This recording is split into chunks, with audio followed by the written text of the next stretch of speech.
need you to help me be the man you created me to be. And at that moment, I tell everyone I went from being a fan of Jesus to a follower of Jesus. I never wanted to do that again in my life. So I had so much guilt, so much regret that I was abusing my body by going out there and partying and living it up. And it was through a series of God putting different people in my life that one day I found myself at Times Square Church in New York City.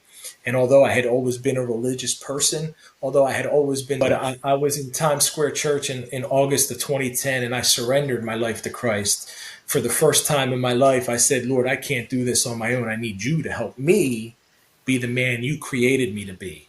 And at that moment, I tell everyone I went from being a fan of Jesus to a follower of Jesus. And that changed the whole dynamic in my life. That allowed me to now try and emulate someone who was the greatest leader, the greatest person who walked the face of the earth, rather than trying to emulate the athletes that I covered that I could never be, right? Well, that moment, I finally surrendered everything.